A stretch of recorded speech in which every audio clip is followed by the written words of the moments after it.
Today's guest is not sharing the usual cut and dry story of infidelity. It's actually a bit complicated, but it's something I'm reading about frequently. Suspicious partners who haven't been able to piece together the entire story, but they just know something isn't right. Their story doesn't add up. Our guest today recently posted on Reddit, but it's a bit long. So instead of reading it all, I'm going to let them tell their story and then we'll ask some questions. Rocky, welcome to the show. Thank you very much for having me. Let's start at the beginning. I'm aware that you're in a long term relationship with your partner. It doesn't sound like maybe you're married yet. Let's just go right to the beginning. Tell me a brief history of your relationship, how long you've been together, and kind of like how you saw your relationship over this time before discovering anything. I can kind of see why those are great questions to ask for somebody in that situation. So we started off in 2009. I was 1 year out of a relationship that ended with my partner's infidelity while we were long distance for a little bit of time at the end. She was kind of verbally, a little bit physically abusive, which is kind of embarrassing to admit it. She's a tiny little person, and I think she always felt she should kind of get away with it. But when that kind of ended, when I discovered her infidelity by kind of scamming her into admitting it, uh, I, s- I, I had no, I wasn't upset at all. I was kind of relieved, that it was over. I spent a year basically uh, just kind of looking to what a lot of guys will do after a breakup. I was in my kind of late 20s, and I had kind of thought that I was in something that would be longer term. So I was kind of just womanizing, I guess, for a year, and I was a musician, not like super serious, but I would play, bar gigs and stuff. So I had a very easy time meeting people, and it was sort of, it sort of was not filling the hole. I felt like I wanted a relationship, and I met my current partner. Well, I'll call her Jenny at her place of work. So we kind of crossed paths frequently through work. She was in the service industry, so we would frequently see each other. And I found her to she had a very girl next story kind of appearance about her. And she kind of won me over before she really even said anything. She seemed almost sort of shy and standoffish, and I kind of know those traits can be very skin deep now, Um, but I was sort of smitten immediately. And when I kind of learned her history, her previous partner, well, it was sort of a very traumatic ending to their relationship. I don't want to go into too many details if it might, like reveal too much or anything. But she had had a very difficult time recovering from that. And when I kind of learned that, I feel like a lot of people in my position have a similar, I guess, compulsion to seek out partners who are maybe they feel like they need to be saved, and so you tend to I definitely jumped into kind of like, oh, I'm going to be the best person ever to help to help you heal from this. And she was very slow to progress things physically, which I found very endearing. And it also made it when we sort of crossed over into be kind of like into well, when we started having sex, had been months that we've been hanging out and kind of hot and colding each other. She would tell me to date other people, and I would, and she'd be sad about that, and I'd go back to her, but it wasn't ever serious. And once it kind of got serious, she unfortunately had to move away to just do some training in a nearby city for much bigger city for 1 year. During that time, she would be working in an environment where she would be, kind of rubbing elbows with a lot of rich, powerful guys. Didn't feel very nice to be kind of put in that position, but we had kind of I had felt like we'd kind of hit sort of star-crossed lovers sort of status, and I was content to do the long distance thing. And I was very very devoted, but it really quickly got very nerve-wracking for me because because she had so much access to attention, I guess you could say, from other people. I was frequently in a position where she would be out late, and drinking and telling me about attention she was getting, and then kind of calling me when she got home and saying, you don't worry so much, you don't have anything to worry about. Um, I would tell her how, bad those situations made me feel. She was in her early 20s at the time, so I think for her it was a bit of a sort of like a social um, impairment almost to have a long distance partner. Like if you're an attractive young woman and you're in the big city by yourself and you're a little bit lonely, you can't like most of the attention you're going to be getting is attention that is something your boyfriend in another city would probably not want to hear about. And sometimes she would tell me about it, and sometimes she would kind of drunkenly let things slip out, I guess, that were somewhat incriminating, and then she'd deny anything else. And I would always be super eager to believe her because it just felt better. I think there's something to that attitude of like, oh, if I ever get cheated on, I'm out. You know what I mean? Where if you, it's almost like if you really don't want the relationship to end, then sometimes if you see just the the the kind of constellation, you know, like you won't see what it really is going on because you're way more interested in preserving what you've got with the person you're with. So at the time, I think I rug swept, as we say on the forums, I let it slide, or I just decided to believe her when I think probably in my heart I knew I shouldn't have. Um, when she finally moved back to the same city, things were amazing for a few months, as is often the case. And what would generally end up happening was, I had an opportunity I had scored a movie. I was a musician on a movie, and we had an opportunity to get flown out for free to London, England, to be in just to see it premiere, and we could have met, some celebrities there. My whole family would have been there at the same time. Um, and she just we had a trip the next week. They weren't going to cross over, but she basically kind of threw a tantrum that I was planning another trip without her in a short proximity. And she sort of complained and threatened to blow up the relationship until I just kind of caved in and said, yep, I guess I won't go to this once in a lifetime, sort of rare success for a musician kind of thing. And my co-musicians and my family spoiled uh, her for them for a while. I think that kind of went that way. Uh, I never was suspicious of infidelity when we were in the same city, living together for a long time.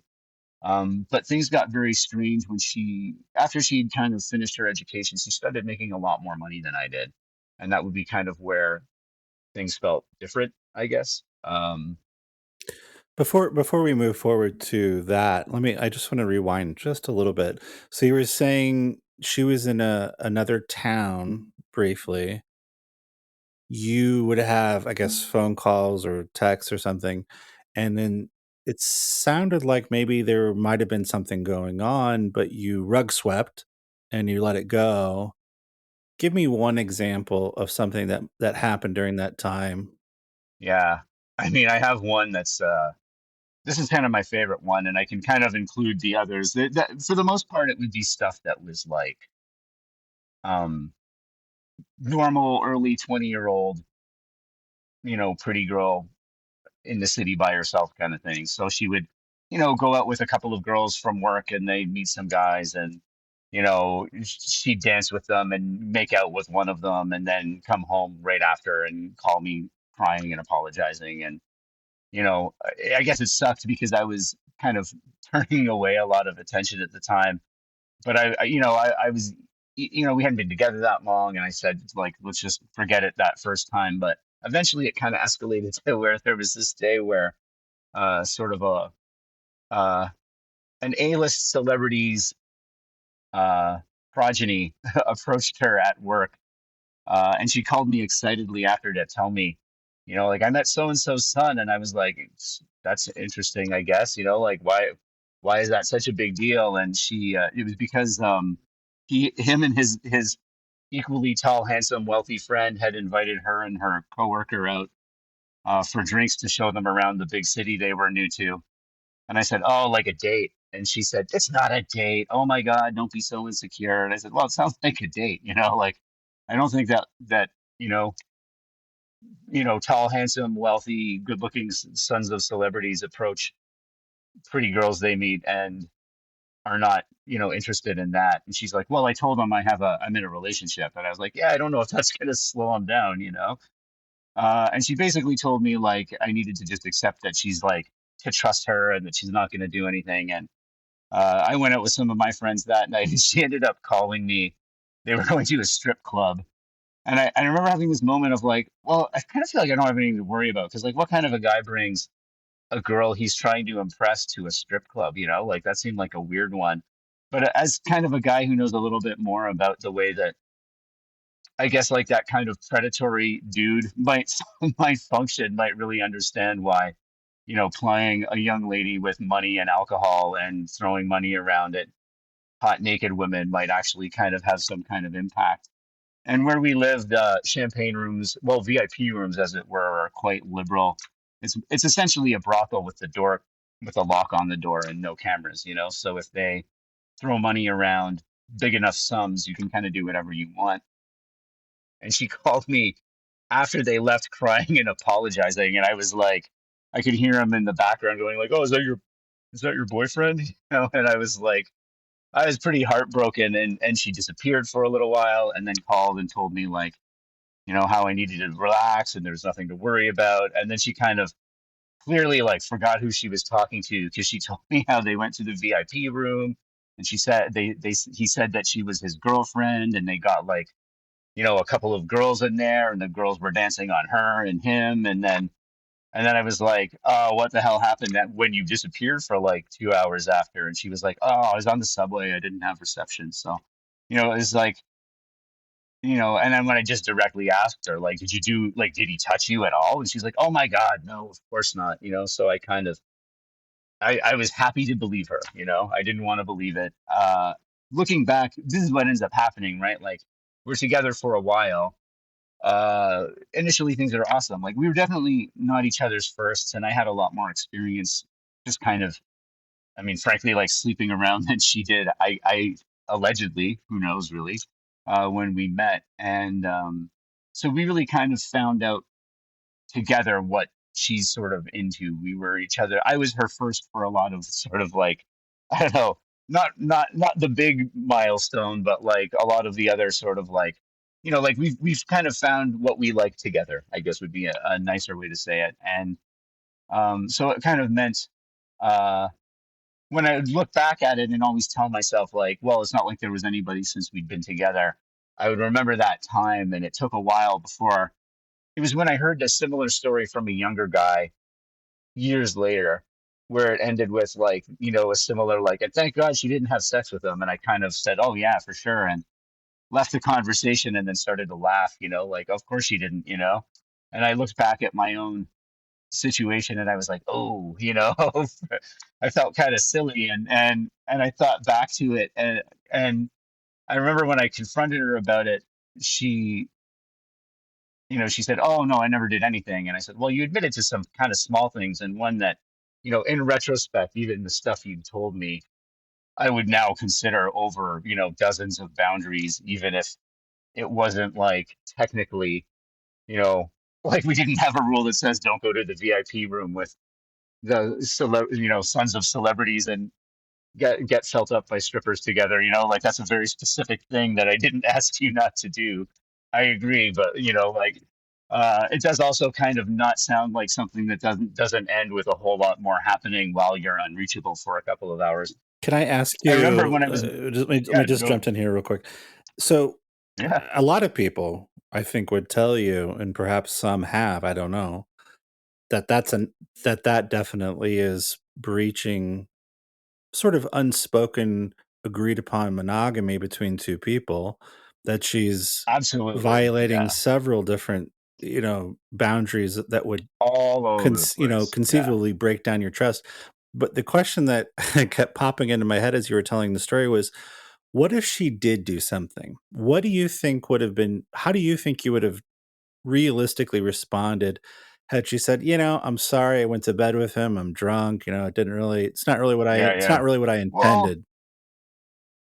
I mean, I can just see like, especially if it had happened a few years later. I mean, I'm sure that I would have probably said like, well, if you were as drunk as you sounded on the phone before, I guess we're blowing this dude's life up on Twitter or something now. You know what I mean? Like, it sounds like he fed you about 14 drinks and then did whatever the hell he wanted.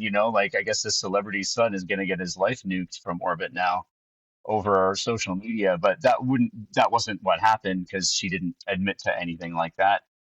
And it wasn't really an option in 2000 and I guess 10 at the time. And so when we were I mean, maybe I didn't think of it, and it was sort of I was just kind of happy it was over. I didn't want anyone to hear about it. I think probably because I knew people would say, are you sure that, are you sure that you believe her, But Like I kind of knew, I think, go it would ahead. be fair to say though that it was definitely red flags. This is red flag Oh, territory. yeah. You knew when Yes. she came back, like, this is a person that I have got to probably be careful with. Right. And now this is where it's funny is that once she started working, she got so tired and so busy and so stressed out at first until she kind of got her footing there.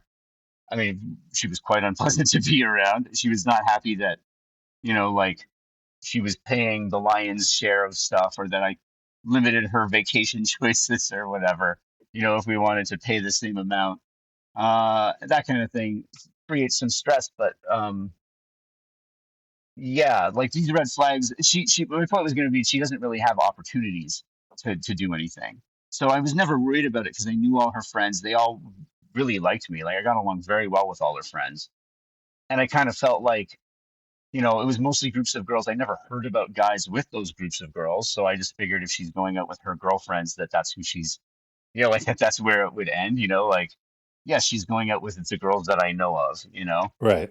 and all of them are in relationships. So, like it's like in my head, there's no way that can lead to anything bad, even though I'm positive that's also probably not necessarily true. Right. So, So, over that time, reading over your Reddit post, if we can kind of move forward, I wanted to touch on that yeah, early sure. experience because I think Hmm. it's a preview, perhaps, in terms of what this person's character might be like. It might give you Oh, yeah. some clues. I think if it weren't important, you wouldn't have mentioned it. But I didn't want to just gloss Yes. over that because I thought, well, hold No, on, no. Yeah. Let's, let's unpack that a little bit because there's something yeah. interesting there to. Okay, so I have a better Well, let's step picture. up to 2019 then. Okay, yeah, Yeah. let's jump forward to, yeah, 2019. I When I was reading of your post real quick, it sounds like there's a financial element to your relationship that is very Oh, yes. critical in terms of either how you Yes. interact or the health of your relationship or how you treat each other. And I find that very interesting. I know it's a common issue for many couples. Yeah. I'm just curious why it's such a what's the word? It's such a common theme, it sounds like, throughout your story. So if you could kind of maybe Yeah. unpack that a little bit for us. Well, her family kind of comes from sort of like a corporate royalty, and her mother eschewed the wealth of the family for a short time and sort of married down in socioeconomic status, I guess. She married poorer and was never really happy about it, I guess. And that relationship ended with her infidelity and then leaving him and kind of being sort of remorseless about it in the end. Uh, and he would always have a hard time holding down a job. This is her, you're She talking was about very, her this mother. is hers, Okay. yeah, her mother, yeah. So when so with her, she had like almost like a complex of not seeming poor. She wants to not ever feel poor. My family is all very well educated. They all, I'm sort of the black sheep artist guy, and they all make a lot of money. So I never knew that money was it could be a problem. Do you know what I mean? Not like I was when I lived on my own, I certainly did, but before that time, when I was a kid, it didn't occur to me that we had money and that people didn't have money. Like I just wasn't even aware of it. Did you And so know I think when you that sort of met her that financial status not when I met was her. going to No. be critical? In fact, I would say that she probably painted a picture that the opposite was very much the case, I would think. She very much came off as the egalitarian, very progressive. I would never, hear about that kind of thing, kind of outwardly. It's funny because definitely get the sense of like a little bit of covert narcissism, although I'm not a clinician, so I can't really make a diagnosis, right? But she's got a lot of the traits, in that most people view her as a very sweet, charming, shy. You know, she works now in I guess we'll say a helping field, so it gives you a bit of a halo. In fact, both of us have worked in those kinds of fields quite a bit, so it's something that like it's funny we found each other. Okay. Um, but in 2019, what happened was I had bounced around from position to position. I had a career that I was very much into. I kind of stopped all the music stuff to do it. It looked good on me, like it was a very impressive career. It sounded good to people. It made enough money, but at the time to kind of find a place where it would be like settled in and full time and not contract. I would have to have moved far away. We had our firstborn on the way. I'd had no suspicions of infidelity at that point. I mean, at all. Um, Although I probably should have, and Why? around that Why time. do you So, say that you should have? well, because looking back and just talking to her about things now, or knowing how, like, there's kind of something in my head now where I can say, if in 2009 and 2010 you were worried about her, and then when there was no time or opportunity, nothing happened, and then when there was a time where the relationship got bad and stressed out, um, and there was opportunity, and there was kind of like we had a kid at that time, so it was easy to say, if I'm going out, you can't go out. Do you know what I mean? Like, it kind of is like we have to do things separately a lot more. And all of a sudden, she has all the income and all the social life. And as I had kind of lost the music friends and then the new career friends, and I quit that career to just take a job I was like not into and should not have been doing, just to be close to my family and have stable income and benefits and stuff. And when I lost that job, just because I kind of hated being there, and I was not suited for it. So she was very mad. She had to go back to work when she had kind of was hoping to sort of stay off for longer. She'd wanted to stay off for years and years when our son was born. So he was born in 2017. So when I lost my job, he was like one and a half, and she was saying we put him in a really expensive daycare, and she said I have to go back to work full time to pay for it. Um, and I kept saying like, well, or if we if it helps for a little bit of time, I could always stay home with them. I know it's not like the thing that's the most attractive to her, but I would say it like I'm happy to do it if it saves us. It was thousands of dollars a month to save, and she would refuse, just basically saying she didn't like the idea of me being a stay-at-home dad. Um, and she was pretty contemptuous that whole time, like the sort of Gottman four horsemen, like the arms crossed, eye roll, head shake, critical, stonewalling, doesn't want to talk about stuff. I got the classic sort of, you know, like the talks that kind of trail off, that sound like they're going to lead to maybe I'm going to break up with you, uh, kind of directions that at that point I'd lost, like my connection to a whole bunch of different things that really meant a lot to me. And so I had my son, who was a year and a half old, and I had this partner who I was pretty sure I just deserved. Like, I lost my job. I stuck her with all the financial responsibilities. The dad of a young kid, if you're not staying home with them, she still has almost sort of more innate responsibilities or things she's kind of aware of as the mother. And it's really difficult to kind of like, I almost had like no role. I felt kind of useless, and she kind of was happy to reinforce that belief whenever she had the opportunity. Um, at one point, I even said, like, I think you're being too critical, considering like it's not helping me recover from all of this situation any. Because it ended up being months that I was kind of in despair. I was pretty depressed, and she would just come home and tell me how useless I was, basically. And then we'd have family or friends over, and she'd be all happy and chipper and nice for a few hours, and then it'd go right back to the ice queen routine kind of thing. And I was just mortified that the relationship was going to end or that she was already cheating at that point. So when I started seeing her going out more after a few months, I was also worth pointing out, like she had, I mean, at one point she came home from work one day and said, I think sometimes you lost your job on purpose because you knew you could just basically sit around all day and let me pay for everything. And given that, like I mean, I didn't want to lose my job. I had given up a lot to try to provide for them, and it just kind of blew up in my face, and that it was a lot of things happening in a row. I didn't really have anywhere else to go. I felt like, like it just cut me. I was like, oh my God, is she right? Am I that bad a person? Am I? And even if it's not true, is that how she sees me? And I kind of just, I have like a little, one of the jobs I had had, it was helpful to have little, like a good knife. And I just took it out, left everything else behind, and I went to a park, and into the woods. And I just sat there and I thought really seriously, like, I think he was over a year and a half and under two. And I remember thinking, like, if I don't, like, the best thing, like, I'm a burden, financial burden to his future now, like, the best thing for him would be for me to take myself out of his life before he has a chance to remember me, You think because then it wouldn't be you're talking fair. about suicide? Oh, 100%, yeah.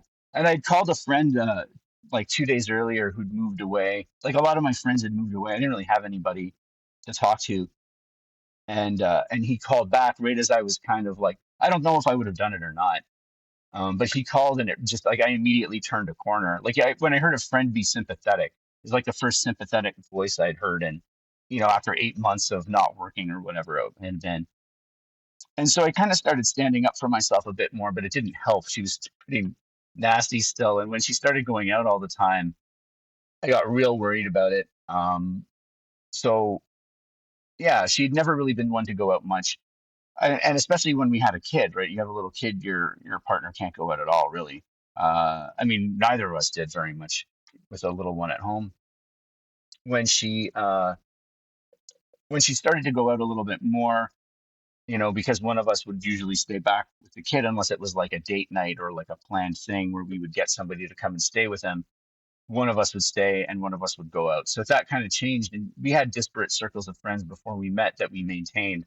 Like, we knew each other's friends, but we didn't, like, so she was going out with her friends or I was going out with mine. And I had none of mine were around. I'd changed, you know, groups of people so many times. I felt kind of isolated, almost afraid to reach out at that point to anybody. And I didn't want to tell my family how I was feeling. And so when she came home, she's coming home from these little nights out with just a single girlfriend, not like a unmarried, but just one person. Always another woman, somebody I kind of knew. A name I'd maybe heard from work, but she'd never gone out with her before. And then one night, you know, and foolishly we said, let's have another kid. You know, I don't know what. I think we both wanted to, and we knew the clock was ticking. And I don't know why we decided on each other at that point. I was pretty sure she hated me, so I was just happy to get something to keep us in there. Like, I was happy. I kind of took it as a sign that maybe it wasn't over. Um, so it really kind of puts things into perspective too, because you can look at the ovulation calendars. Like, we were using the little strips to try to get pregnant, and we had one attempt, and then the next attempt, it was in the fall, and she was going out a lot. It kind of like, so I remember it's like period ends, goes out a couple of times, goes out the next week a bunch of times, and then there were a few kind of family events that she couldn't. It was always on weeknights, and then when she came home and jumped right in the shower, I was very suspicious, because that's one of those things where you're like, it was like an odd, too many changes in patterns. I had a weird gut feeling, and I flipped her phone over to unlocked it, and I went to her text messages and I scrolled through, and there was no. I was kind of expecting to feel like a complete ass and see, every like all of the messages from her friends planning the nights that she'd had out, and I didn't see those. But I didn't see, or to see like a gross history of dirty text messages or something with some guy, and I didn't see that either. Did you find So any text messages or emails or correspondence that supported her story? No, no.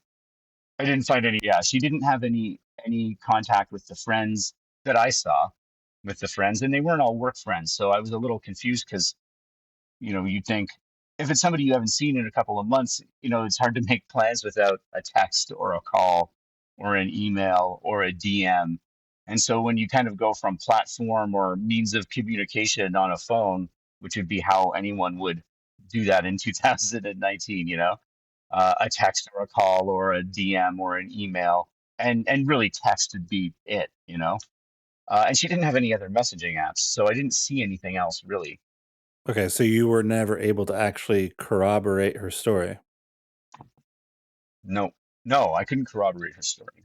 Um, and I didn't ask. At the time, I figured I think I was so terrified of losing the last little couple of things I had because I figured that as the father, as a guy with no income at that point, it would have been really hard for me to get any kind of like, I don't know what the word you'd use is, equitable custody arrangements. Like, even if we had an amicable co parenting arrangement, it would be like me living at my parents' house and her family that no longer sort of eschews the family wealth, sort of taking my kids on luxurious vacations for months at a time and stuff. Yeah, I was not happy with the prospect. And I thought if I fuck this up, she's gonna blow up my life, and if I'm wrong, I look like a giant asshole who invaded her privacy when she's just blowing off steam or something. So So I just road swept is what happened. so this all started with you getting out of the music business because Mhm. I mean, I'm assuming it just really wasn't It's it not a was long yeah, it term, wasn't a yeah. long-term financial decision that was gonna pay off probably. No, even when you're successful, you don't make a lot of money Right. necessarily. I It's understand. yeah, I've been yeah. in music, so I get it. So you pursued another job, you lost that job or you quit. I was a little unsure whether I quit that. I quit that one I quit that one when I realized that to kind of make any kind of get any stability or anything with a permanent position would have required me to move so far away I wouldn't have seen my son for the first year of his life probably. okay. So So I took a job closer. she was already at home as am I understanding that right? She had been home with your son since he was born as a stay-at-home mom, is that right? Yeah. Okay. So Yep. then when you lost the job, she became was she resentful, I guess, that you Oh, very, very resentful that yes, she had to go back to work full time and that I was staying home. okay. And so during this time where you're at home with your son, she made it clear, I don't like the idea of you being a stay-at-home dad, and I don't like that now I have to sort of be the breadwinner and financially support us. So she, I guess, went back to work quite reluctantly. And during this Yeah. time, she reminded you, it sounded like frequently, that she was not happy with the arrangement. And then she was going Yeah. out late at night, acting Hmm. maybe a little suspicious, coming home late at night after, and then jumping in the shower. And then, she's obviously, you're not getting along. She's accusatory. She's making you perhaps being a Yeah. little emasculating even towards you. Oh, very much so. Yeah. Specifically, that would be one of her favorite kinds of insults. When we got our car broken into and in front of all of my male in-laws at a family thing with none of my actual family present. I'd said something. It had happened to us a few times, and I'd lost some of my music equipment for. So I said something like, "Oh man, I'd love to catch somebody in the act once." And she said something along the lines of like, "I think everybody here knows you wouldn't do anything about it." And it was just like, ouch. And it's funny too because I've since have had jobs where it was my job to confront like violent, aggressive men, and I'm like known in that field to be pretty fearless about confronting violent, aggressive men, in a way that calms everybody down. So it was a funny thing for her to be like, "Oh, like you would cower it," like basically like the guys I would normally like. Since then, I've dealt with quite handily, you know. But just to drop that in front of like my sister's husband and my sister's long-term partner was like that was very emasculating for sure. And she seemed to kind of relish those opportunities to take those shots. Okay, so, you're obviously getting suspicious with her coming home, sort of deviating from her regular routine and schedule, staying out later. You get on her phone, you're trying to collect evidence and figure out, is she doing what she says she's doing, or is there maybe somebody else that she's involved with?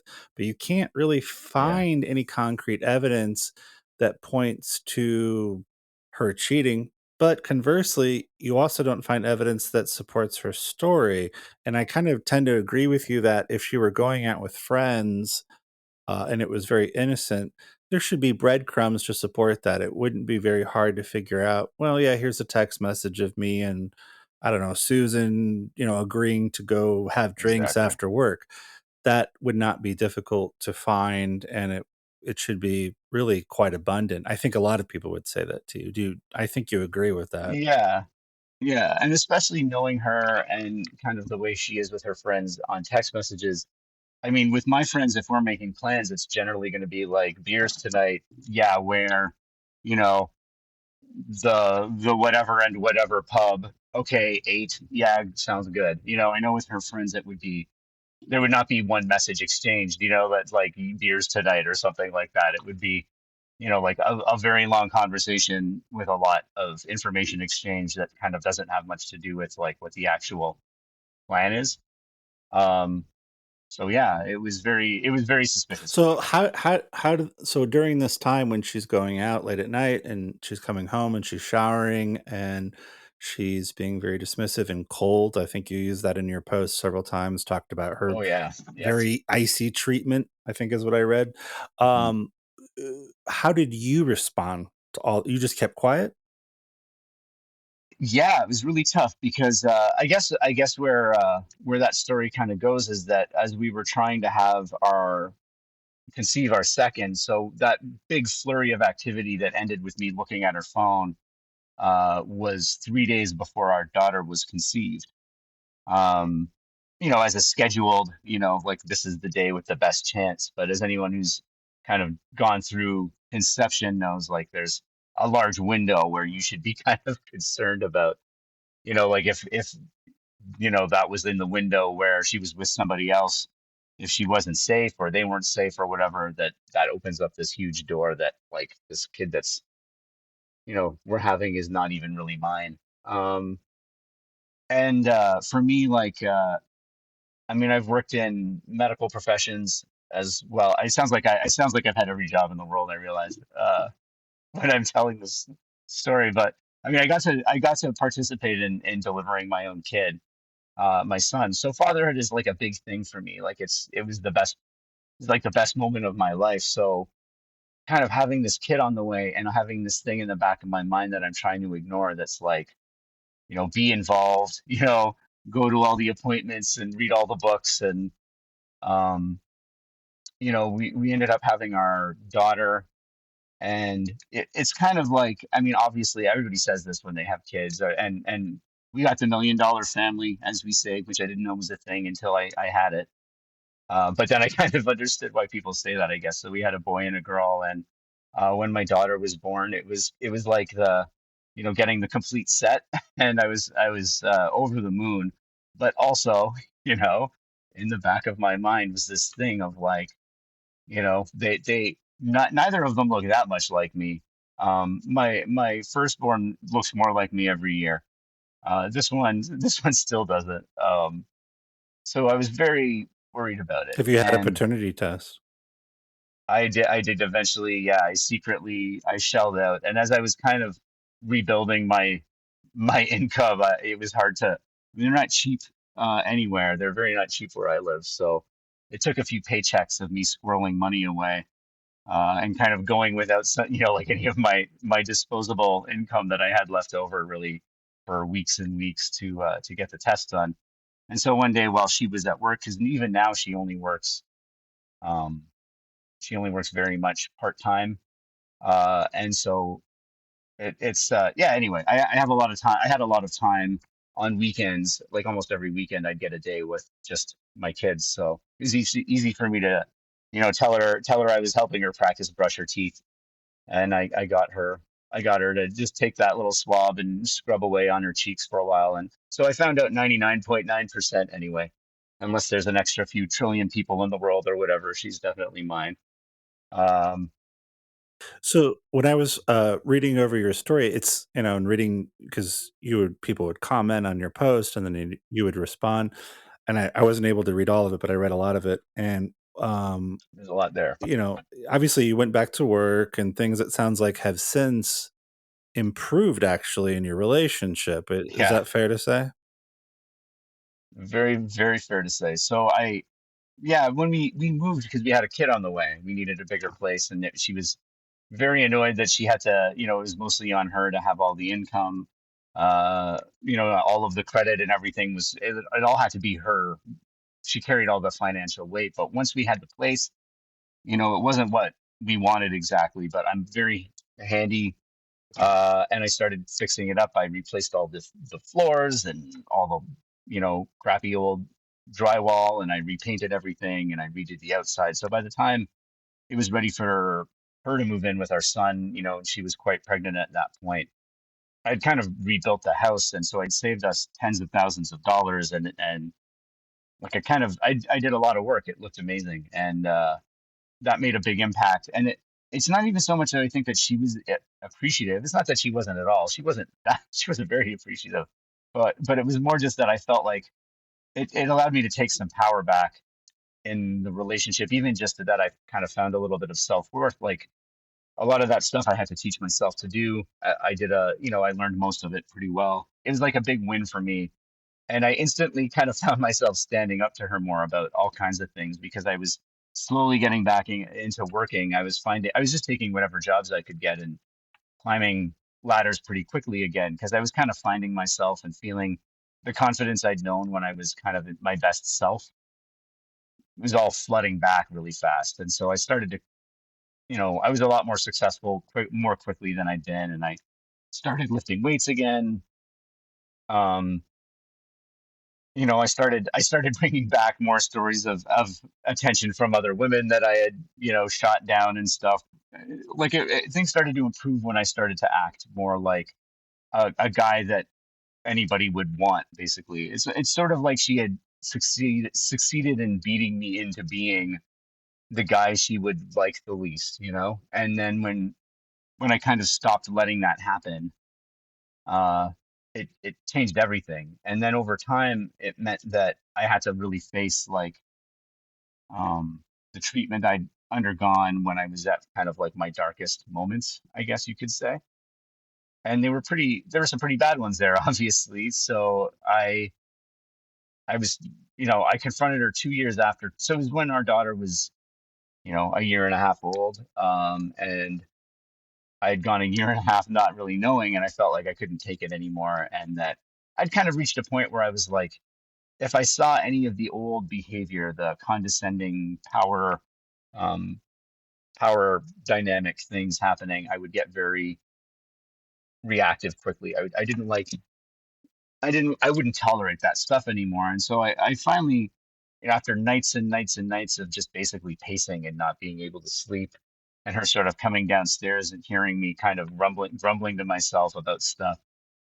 I waited till a good time. I did all the things you're supposed to do, I guess, at that point, except that I'd waited so long. Like I tried to be as gentle as I could. I picked a calm time when things were going well to approach her about it. And things were going like, I mean, things were looking like I'd always wanted them to. So it was tough to do. I confronted her after the kids went to bed, and I remember it so vividly. I was walking her through that time, and it was difficult because, like a lot of people that kind of have some of those traits, she gets really defensive as soon as you bring up anything she might have done wrong. So I was trying to preface it with why I was suspicious at the time without being too, I don't know, accusatory too early. So it was getting drawn out and contentious before I even got to the meat of what I was trying to get to. When I got to that part, though, um, I was saying she's going out. You were going out more, and when you came home and jumped in the shower, and I told her about the phone thing, and she was like, "Well, what are you saying? Like, what are you accusing me of?" And I was like, did you cheat on me? You know, in 2019 while we were trying, you know, I think I just asked if she cheated on me, but I do remember that what her answer was, you know, she shrunk into the corner of the kitchen. She looked terrified. She had her arms crossed in front of her and her shoulder out to me. She was shrunken like a scared little girl. I almost felt bad for her. And she said, if I cheated on you 2 years ago, what difference would it make now? Um, and I was kind of, you know, I'm impressed with myself because I didn't even really miss a beat. And I said, it make a pretty big difference considering it was the week we were trying to conceive our daughter. And she said, well, almost without missing a beat as well. Well, if she wasn't yours, would you love her any less after 2 years? And I said, no, that's the problem. Um, but it would make me think a lot less of her mother. And I could tell that one kind of stung. And the fact that it stung, I think, made me feel a lot worse about the prospects that she didn't. You know, I could see on her face that she suddenly went from looking like a snarky 14-year-old girl to like a somebody who had been busted doing something quite bad, but she didn't admit to it. She kind of sheepishly asked, like in an angry kind of way, though, like, so that's all you've got? Like, that's enough for you to go on to accuse me? And really, it was, except for the behavior, and then you know, I remember trying to express to her how, like, well, no, like I've read a lot of articles that say that this behavior looks like cheating, you know, and you know, I went on the Talk Marriage Forum, you know, website, and they said that there are a lot of guys on there said it sounds like when their wife was cheating. Like there was nothing I could say that looked like anything else, and I could kind of tell that she was regaining control of the tone of the conversation, if that makes sense. She was getting to she took it over a little bit at that point. I I I had at one point, you know, she said, "How would I meet somebody?" And I said, "I don't know, at work on an app or something." And she said something like, "You think I would just start having sex with some stranger?" You know, like offended. And I said, it's not so much that I'm concerned with how well you might know the guy as that he might be the father of my daughter. You know, like that's not really. I don't really care who he is. Was what I was kind of getting at. But she at, at that point, that was when she looked down the second time. She looked absolutely crestfallen, and she said, "Well, no, if I." She wouldn't look me in the eyes, and she said, "If I did that to you, it would be the worst thing I could ever do." And then she kind of snapped out of it and said, and she reacted by saying, "And if you don't believe me that that didn't happen, I don't think we can be together anymore." Basically, like went to kind of the nuclear option, and I panicked and said, it was almost like the same part of me that wanted to rug sweep. You know, I didn't drop it immediately, but it was almost like if she had been that hurt and offended right off the bat, it was kind of like what I had been looking for. And so it almost like wiped out, like I let it wipe out all of the kind of bullshit that came before in that conversation. I just went, oh, well, then there it is. Like that's the thing you needed to know she'd never do this, you know? And I just jumped on it and I was like, okay, like I believe you. You're obviously very upset and don't want to break up with me, blah, blah, blah, blah, blah, you know? And we had a few great days, you know, and then it would slowly start to creep back in. Uh, we ended up having, and I'd bring it up and she'd act weirder and weirder. She'd change, because then it was about me addressing how weird her reaction was to the confrontation because it didn't make sense. Like I just kept saying things like, you know, like it wasn't that long ago. You don't remember any of the girlfriends you went out with during that week, you know? And she was like, "Well, no, I don't." And I was like, "The week we conceived our daughter, and like, you know, like we had some significant events for our son in that week. Like none of like, and every other night you were out with friends, and you don't remember who any of them were or where you went." And she'd say no, and then I'd say, you know, I said like, and then the thing you said about like, what difference would it make? Like that sounded like I was about to get a confession, you know? And she said, "That's not it at all. Like, no, that's not it. You didn't get. You're just wrong. Basically, you're remembering it wrong. you're remembering the whole conversation wrong. It was actually a different context. And then when she came back to it, she's like, no, it wasn't a different context. It was that I was so offended that you accused me that I was trying to make it look like I did. And I said, well, then you can't be mad that I believed you, right? So, like, you have to drop getting pissed that I keep bringing it up. And she didn't like that either, and kind of threatened to blow it up again. And How then she how remembered. how And then she, let me ask you a question yeah, real quick. So when what yeah, because I know this happened during 2019. When yeah. did you confront her? Was this very recently? This was 2021, so Oh, okay. mid-pandemic. It's funny because we had a weird thing where the pandemic actually kind of brought us closer together. Like, she went off work to have the baby, and I went back to work.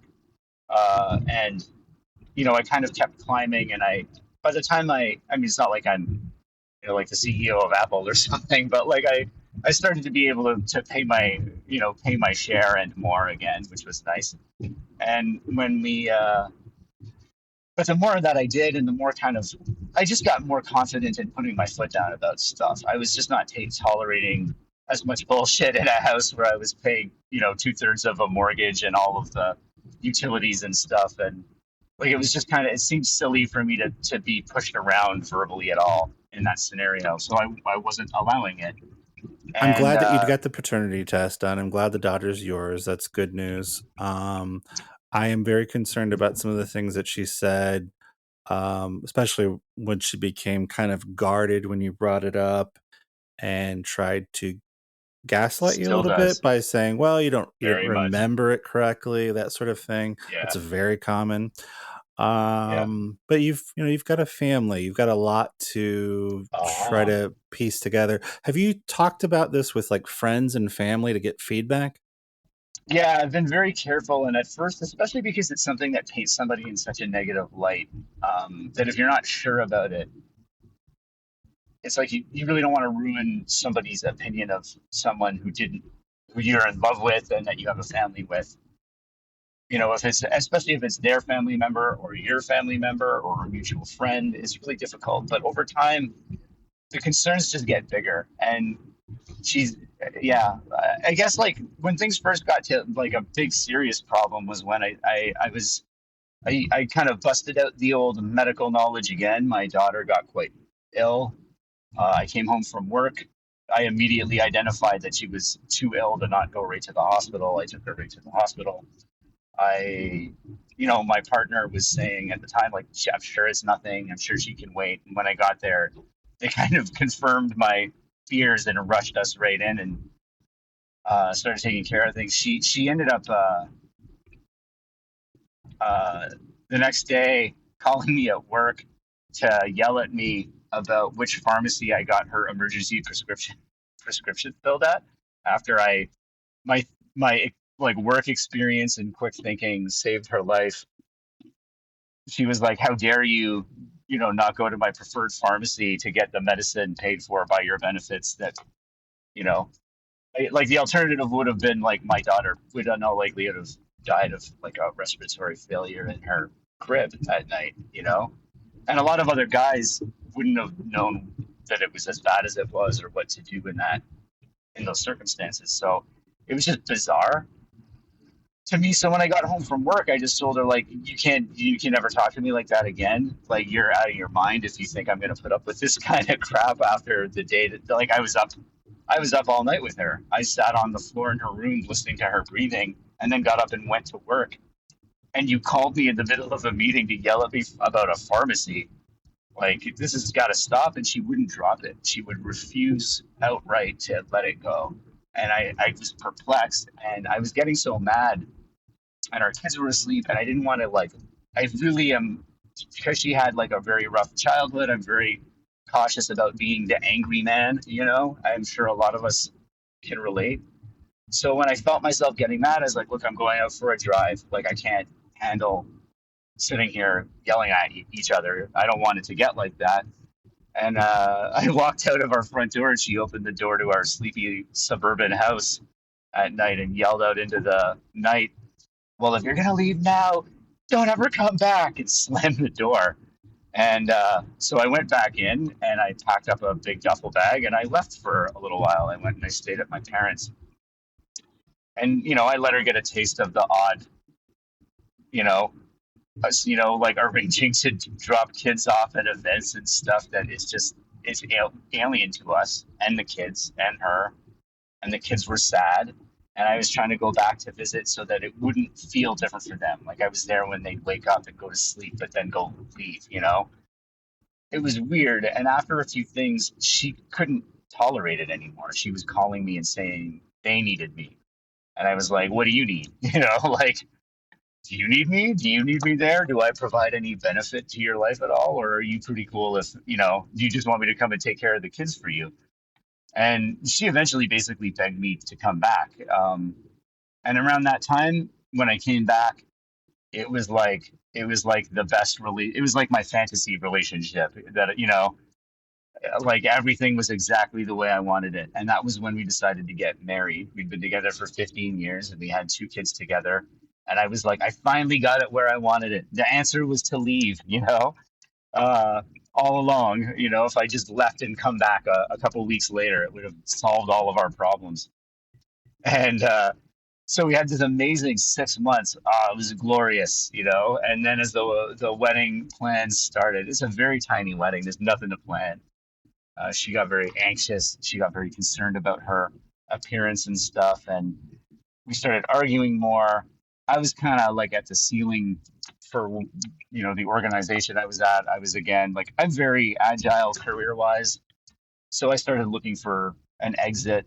Um, or, we had to replace one of our vehicles. We had all these issues that kind of come up at the same time.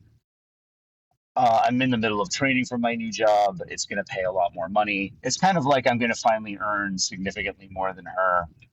I'm feeling better about myself and my life and who I am than I've ever felt before. I'm back playing music again with some of the better musicians in the area. It's everything kind of is coming back to where I would have loved it to have been the whole time. And I look back as the guy I am now, and I'm like, what the fuck was I putting up with? Why the fuck am I putting up with any of it still? And the more I put my foot down, it's kind of like I have an amazingly awesome few days every time I do it, where I get everything I want and it's just awesome. And then it goes right back to this, but even worse. And then eventually all the arguments for me now lead back to basically like, what are you not telling me? And the shitty thing is that the more digging I do, the worse I feel about the whole thing. And it's because I never find concrete anything. But what you do find, and especially having read about so much, like I've been doing like the infidelity recovery basically on my own, because I don't know if there's anything there, but I know I feel like there was, and I know that with nothing to anchor to, I have basically an unlimited imagination to make up whatever mind movies I can come up with. And if you're snooping through your partner's stuff and not finding concrete evidence, you realize like it forces a lot of introspection too. Like I kind of found a lot of stuff in her DMs where I was like, I've never heard of this dude, but you can figure out from poking around, like, oh, it's a guy from work. They have this thing in common. Their messages are mostly about this. There's nothing incriminating, but it's clearly not all of the messages. Like clearly at some point the conversation got cut off and restarted again. And if you can go back on any platform like 10 years, you can see like a lot of interactions with guys that you've heard of, you know, oh, there's this guy, he's into me, but oh, don't worry, like it's nothing. He's gross, and I never saw him again after that. Then you find out like, oh, you definitely, like you were in a circle of friends with him, or you worked with him, or that you talked quite a bit on social media after you never talked it. Oh my God, he's not gross. He's actually very handsome. Like Are you can you find out all of the yeah. are you familiar with the Chump Lady, Tracy Shorn? Oh yes, yeah. Have you read her Yes. book, Gain a Leave a Cheater, Gain a Life? halfway. I'm halfway through all of the whole library. Okay. Yeah.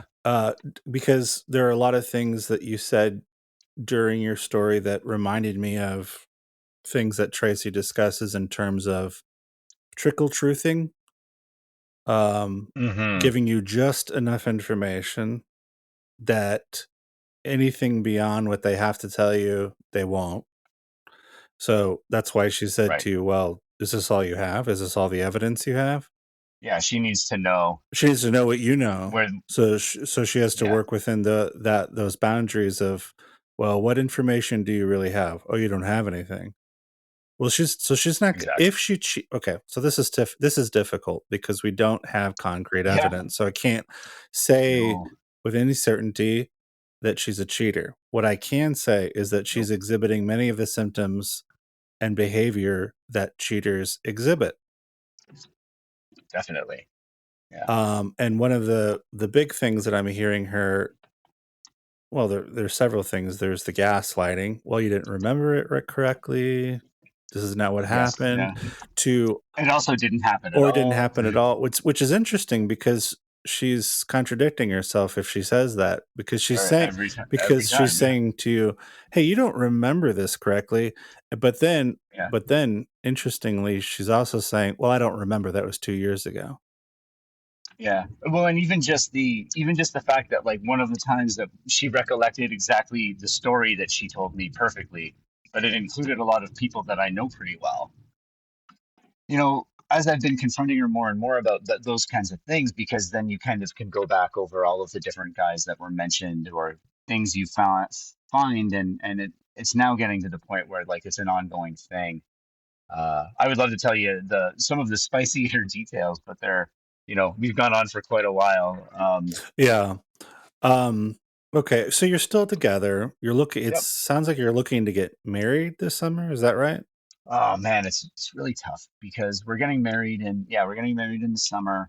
I have my new contract is starting around the same time. I've got some medical stuff I've got to take care of before I can start. Because a lot of things happening at once. She is so enthusiastic that every time I think about canceling it, it's like heartbreaking for me. Except that on some level, I feel like she's really excited about like pictures and hair and dresses and kind of being Those are material things. right. Yeah. And so I've been kind of expressing like my thing is that like I'm doing this for the commitment. Those things are not going to spell a long, healthy marriage if that's what you decide to do. Not like So honesty don't and transparency yeah, and yeah, yeah. trust and yeah. Don't let her excitement about the material distract you from the core health of your relationship. Do other friends or family give you advice, or maybe even online through the subreddit or other places, giving you Um, some insight in a way that kind of pushes you in one direction or the other? yeah, definitely. Actually, the some of the forums have been really helpful. I find that the r/infidelity sub, there's it depends what you're looking for, and I've been looking for different things at different times. R/infidelity is I find pretty good for the brutal honesty. I think that if what you want, I think that especially if you're suspicious about things, because they don't sugarcoat anything there. A lot of the people there have had enough of cheaters, and if they smell some blood in the water, they're gonna rip it apart. And it's almost helpful because I think that there's been times I've needed that, and I think posting there definitely made the difference for me. It really convinces you when you see all the other people go through it and say and identify just as you did all the signs of somebody that you should be concerned about. It makes a big difference. And then actually, some people from some of the other subs just found me commenting on um, their posts, and that was the as one after infidelity sub, which is a different flavor. They're very concerned with really just with reconciling. How do you get to the other side and then make it work anyway? Which I admire, but I also can kind of see why it's unrealistic for some personalities. I think to have like a healthy relationship. My view on it is probably a little bit more tempered than the subreddit itself, and anybody just by me saying that, the people will be upset with me. I'm not really in the corner of as one and after infidelity. There's also surviving infidelity, but I think reconciliation is possible because I read the stories of reconciliation, so it's not like I don't believe that it can exist. I do think it's rarely found, at least in any. meaningful way, that it's tough. I just hope that you can find some peace in all of this, regardless of what you decide to do. I'm thrilled that you decided to do the paternity test. The daughter's yours. You don't have to worry about making a decision like, am I going to take care of somebody else's daughter? That's a whole other topic. Yeah. And so I'm glad we don't have to have that conversation. Well, so am I, and I feel Because for anyone who does, you know. yeah, that's really, really difficult. Wow, that's a long story. And there's a lot of moving pieces, and we're dealing with Yeah, this in real time. You're and still they're together. still You moving. haven't. It Yeah. sounds like you haven't even made up your mind entirely about what you're going to do. And I'm not going to try to dissuade you or persuade you to do one thing or another, because I think you've got a lot on your plate and you have a lot of considerations. Um, if try to if you were to distance yourself from yourself, so imagine you are your best friend, you're talking to yourself and you're saying, here's what I think you should do. If What advice would you give to somebody else? What advice would you give to yourself or your best friend that has gone through this situation?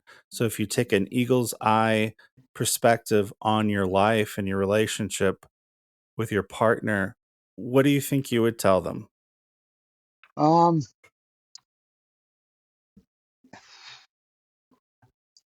you know, that's it's a really hard question to answer. I think I would probably tell him that it's clear that just from the state of mind you're in every day, uh, that the not knowing, I mean, I wouldn't even call it that anymore. You know, the certainty almost that you have that you're just not sure that the relationship is what it's as it's been presented. Um, that being said, if you have enough of a history with somebody or you know enough about, I guess, kind of how they got where they are, it's it's a different position to be in where you can kind of be sympathetic, but also having had and say like enough, you know, I've had enough. I don't need it to be like this. And spending a few years sort of being aware of what the situation is and saying to yourself over and over again, like you have to either get out or just forget. Do you know what I mean? You have to either be able to bleach your brain or just leave, you know, and it's not really possible. So you end up in a position, and as you said, you have small children, you can't really just leave. Um, there's a point where if What the if you really, what if you had concrete evidence that she cheated or she admitted it, like today? man, honestly, I would give anything for that almost at this point. Clarity, autonomy, it would be incredible to get that. Okay. So if you had concrete evidence, or if she admitted to it today and suddenly said, "Yeah, it's true. I did it. I'm sorry, whatever, blah blah blah blah blah." Do you think you would try to work it out? Without knowing, I mean, I'm pretty sure there's something there, you know. I'm pretty sure it's not nothing. If she were to admit to it, I would have to, it would depend what it was, when it happened, how it happened, who it was with, you know, when it ended, what the intentions were. There's so many questions you'd have. I'm not really like an especially insecure guy. Um I believe one of my words to my therapist was if she ever tells me who he is, I'll invite him to watch so I could show him how it's done. You know, like I have no fears of anything like that. I'm not. It's embarrassing to admit how what an impact it had had.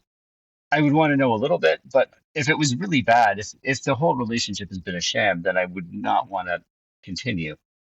Um, it's almost like if what it was, what she's hiding was like a 2 week, you know, a guy at work that was, you know, she was complaining about the relationship to that sort of groomed her into something. At this point, like, you know, with that much history behind us, I would be pretty grossed out. I think if at the time she was completely unsafe about it, Like she may have known, she may be in the dark to this day in her own mind as to whether the kid is mine. I would be pretty grossed out. Um, it's the timing of it was painful, but I feel like if she actually told me everything that happened, it would probably change, and it was almost nothing. It was even just one or two little things. I think I would probably get over it. Um, the downside to all the snooping is all of the other stuff you uncover that is just minor boundary crossings that anyone might do that aren't evidence of anything, but at least let you know that there's been a lot of contact with members of the opposite sex that you're not familiar with. You've never heard of. You know that the conversation you're seeing has clearly been segmented, like you're getting a little bit of it. You're not getting the whole thing ever. So I never saw anything. I would maybe uh I would maybe tell somebody in my situation at some point. I hate ultimatums in relationships. I think where I'm at is to just say at some point, like, you and I both know what you did. Well, you and I both know you cheated. I'm not going to marry a lying cheater or a serial cheater or someone I can't trust. Um, we have a lot at stake. I would probably almost look at it like as they do, you know, I wouldn't be happy about it. I'm not sure it would work. I think that I can kind of see how I would maybe try to stay together. I'm embarrassed to admit it, but I mean, it would be contingent on a lot of things. I don't know if I can stay with her if she doesn't get professional help to deal with whatever is making her act the way she is. It's almost like whenever I bring this up, it's like Gollum from Lord of the Rings, you know? It's like I'm trying to steal her precious and I get this completely different person. And it's actually like that much of a 180. Suddenly I get someone who's panicked and hysterical, doesn't make sense and can't connect their own lies in a way that makes sense to them. And it gets hard to watch. It's almost like I feel pity when I'm seeing her in that state. And I would almost want to see somebody, even if we weren't together, I would want to know that the mother of my children was not rapidly deteriorating into more Gollum than who I know her to be. Well, thank you for sharing your story with us, Rocky. It's a very complicated web that has been woven in your life, and I wish I could give you a more concrete answer. You've got a lot to sort out. It sounds like if I could give you any advice, and I'm not in the business of giving advice, don't listen Yeah. to me. It would be to keep Yeah. looking because I think you're going to do that anyway. Because it's very, very hard for us, I think, as humans to just let it go and say, "Well, I'm totally satisfied never knowing Yeah. the truth, and I'm just gonna continue on in my relationship with this person, and I don't feel like I know who they are 100%, but that's okay. I'm gonna let it go, and I'm not gonna think about it anymore." I think you're gonna have a hard time with that. So, whatever happens in your life and in your relationship, whether you decide to get married or not, I really wish you the best. On a personal level, I think you sound like a really strong person. You sound very resilient. You sound like you're capable of handling whatever life throws at you, and you're going to adapt and you're going to grow and you're going to learn from those experiences and you're going to move forward in a productive and healthy way. So I'm not really worried about you as a person. And you sounds like you're a great dad, you care about your kids. Please don't tie the relationship that you have with your children to Yeah. her because it doesn't matter. You can have a wonderful relationship with your kids and not be with her.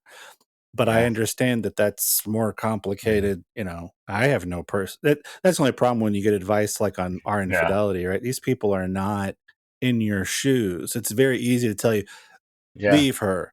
Get out of there. Take your kids. Go to the Yeah. attorney. Demand a File for polygraph. divorce." It's easy. Right, get a polygraph. It's really easy to say those things. It's another thing to actually have to walk in those shoes and do those things. I totally understand. So, I'm not gonna tell you what to do, and it wouldn't matter even if I did. you're going to figure it out, and I believe you will sort it out. I don't think, unfortunately, you're probably going to get the answers that you want from her. That's one thing I feel almost 100% certain about.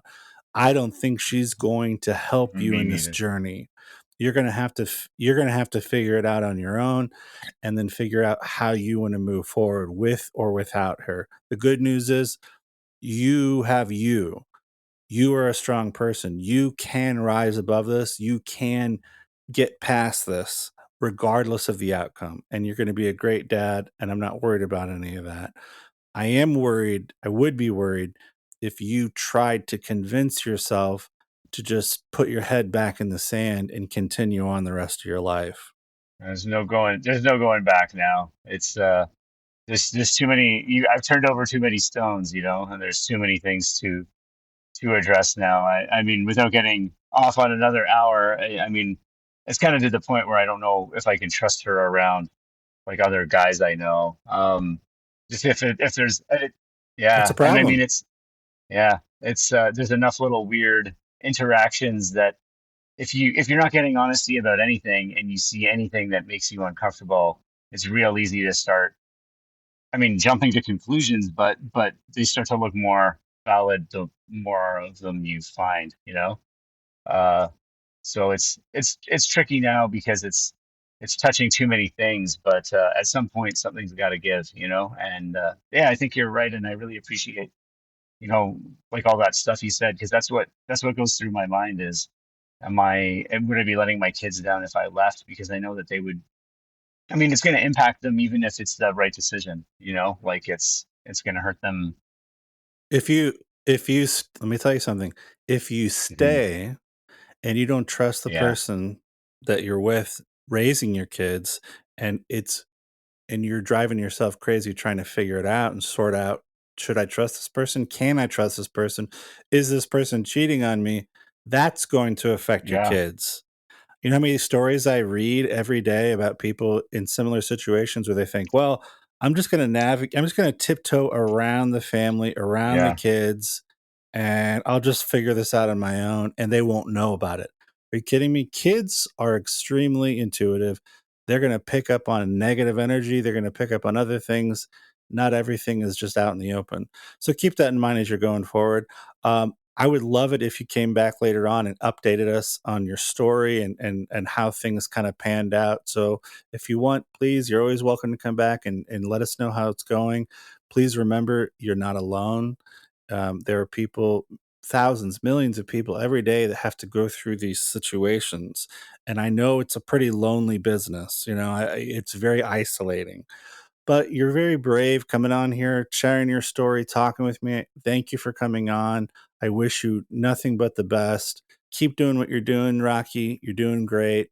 Thanks again for coming on. Thanks so much for having me on, and I really appreciate the kind words. And yeah, I'll update if there's anything to tell for sure.